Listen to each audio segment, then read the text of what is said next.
일본 후쿠시마 오염수 방류 이후 중국 내부의 반일 감정이 극도로 높아지고 있습니다. 양국 정부 사이의 외교전에 더해서 중국에 있는 일본인 학교에 돌이 날아들거나 욕설 항의 전화가 이어지고 있다고 하는데요. 중일 관계 전망은 어떨까요?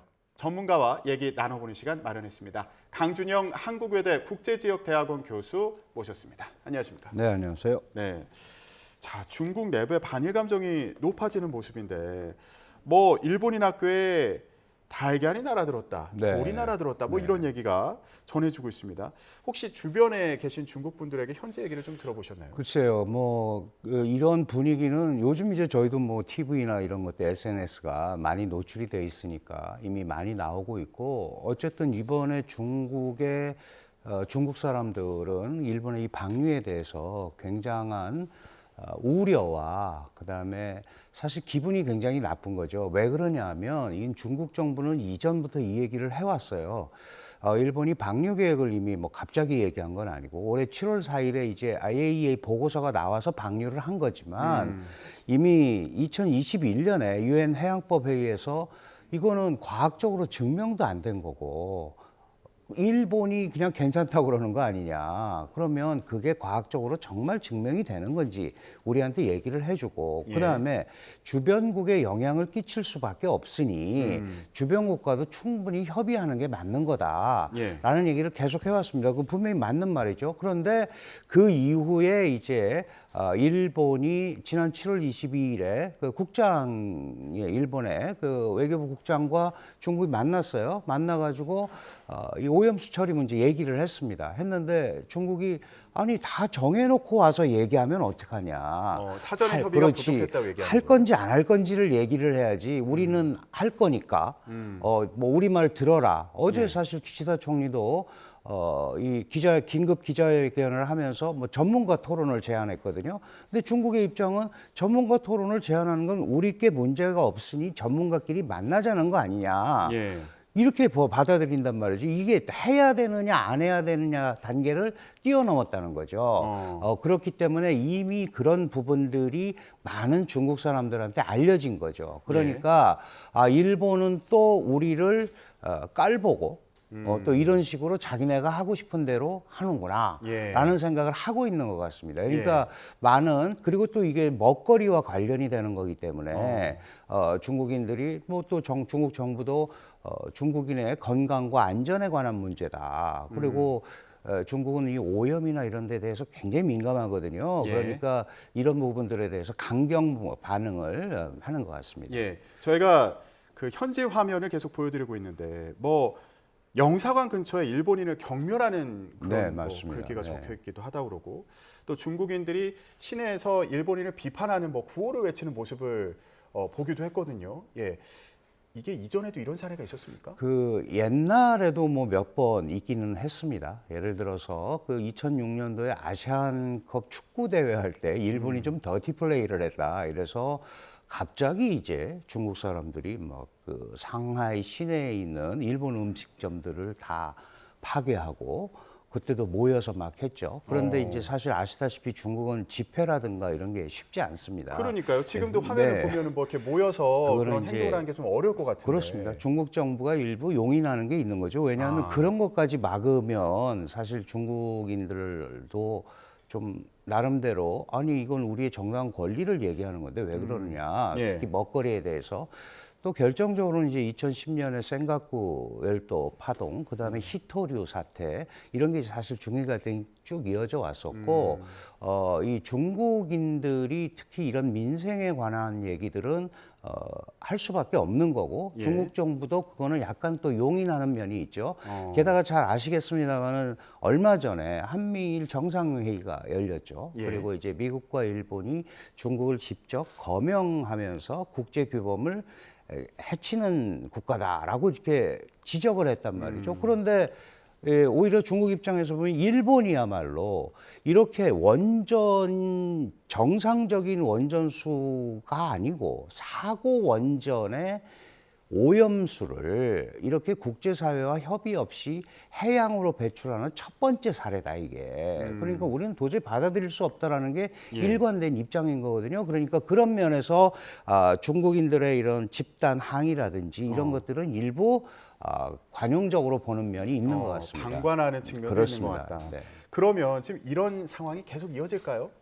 한없이 가기는 굉장히 어려울 거예요. 다만 지금 중국 입장에서도 경제도 안 좋고 그다음에 이제 미국과 일본이 계속해서 중국을 압박하고 있고 또는 일본 같은 경우는 이제 그 중국의 핵심 이익으로 생각하는 대만 문제에 대해서 굉장히 밀접한 협력 관계를 가지고 있단 말이죠. 네. 그러니까 중국 입장에서는 어쨌든 이번 기회에 일본과 각을 세우는 거를 계속 하려고는 할 겁니다. 그런데 이게 지금 이제 강력하게 전면 수산물 금지 조치를 내렸단 말이죠. 예. 만약에 더 파국으로 가려고 그랬으면 더 센 거를 할 수 있었겠죠. 예를 들면 뭐 반도체라든지 다른 자동차, 산업 영역으로? 예. 그런데 예. 그런 것까지는 이제 크게 확산되는 거는 더 이상 이거 완전히 크게 확산되는 건 부담스러운 겁니다. 이제 9월에요. 그 뉴델리에서 GEC 회의가 있고요. 또 11월에 에이펙에 샌프란시스코에서 에이펙 회의가 있습니다. 그때까지는 긴장을 좀 끌어올리면서 예. 시진핑 기시다 회담을 통해서 뭔가 좀 실마리를 잡는 뭐 그런 형태로 가지 않을까. 그 이전에 히토류 같은 경우도 시작할 때는 굉장히 했지만 한 1년 지나면서 흐지부지 하다가 한 2년 정도 돼갖고 그냥 스르르 없어진 꼴이 됐거든요. 예. 아마 여기도 지금 두 나라가 다 큰 나라들이고 이미 서로 해놓은 말이 있기 때문에 완전히 물러나기는 어렵습니다. 그러나 이게 끝없이 확산이 되는 거는 양측에 큰 부담이 될 거기 때문에 조절을 하지만 지금 상황은 조금 더 끌고 갈 것 같습니다. 중국도 지금은 좀 전략적으로 이 문제를 접근하는 거 아닌가? 당연히 말씀 그런 게 들어보니까 그런 있습니다. 생각이 네, 드는데요. 네. 중국 정부가 경제적인 측면에서 일본을 압박할 수도 있지 않겠냐, 뭐 이런 분석도 있는데 이것도 가능한 얘기라고 보십니까? 그렇죠. 뭐 기본적으로 이제 중국과 일본 간에는 어쨌든 중국은 여전히 일본에게도 큰 시장이고요.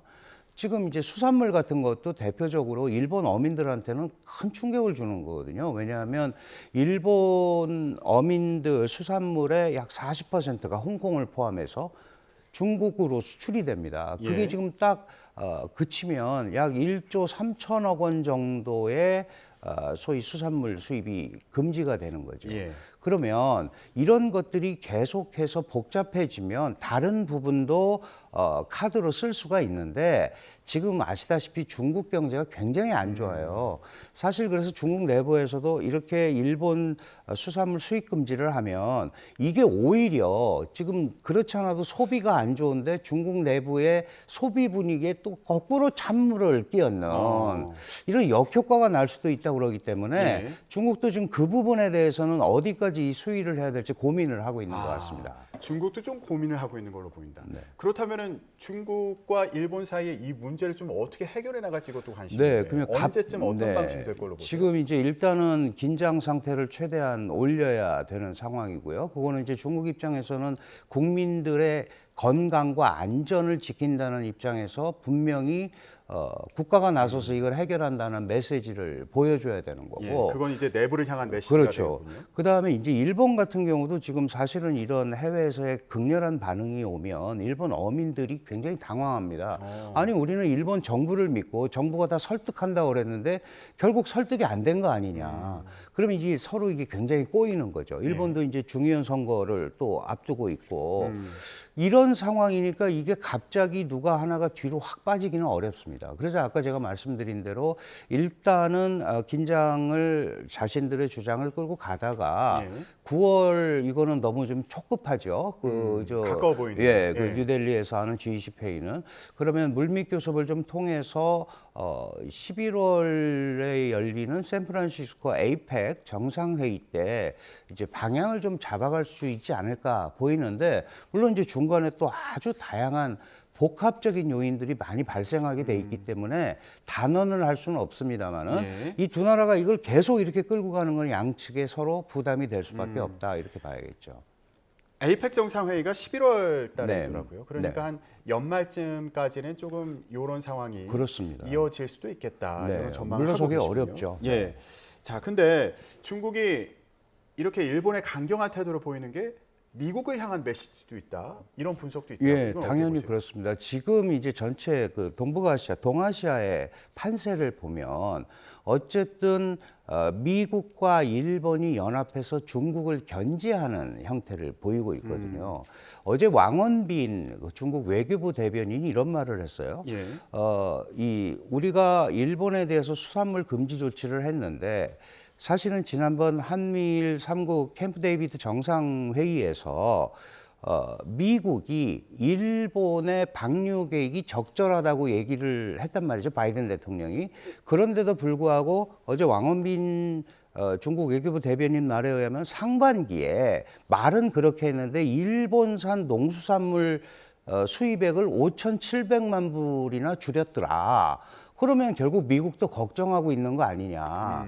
그럼에도 불구하고 일본을 내세워서 중국을 압박하는 미일 시스템, 거기에 이제 한국까지 껴서 한미일 셋이서 중국을 압박하는 이 시스템을 받아들일 수 없다는 거거든요. 예. 그러니까 당연히 그 배후에는 미국과 일본이 연합해서 직접적으로 중국을 겨냥해서 압박하는 데 대한 반발심도 들어있다. 이렇게 예. 봐야 될 것 같습니다. 한미일 세 나라가 이제 가까워지는 상황에 대해서 조금 불만을 가진 거 아니냐. 원래부터 있죠. 예. 네, 네. 그런 말씀을 해주셨는데 그렇다면은 지금 한중 관계는 어떤 상황인가요? 네, 한중 관계는 지금 사실 여러 가지로 이제 어려움이 많이 있는데 작년에 G20 발리 회담에서 이 윤석열 대통령과 시진핑 주석이 뭐 25분이지만 잠깐 만났어요. 예.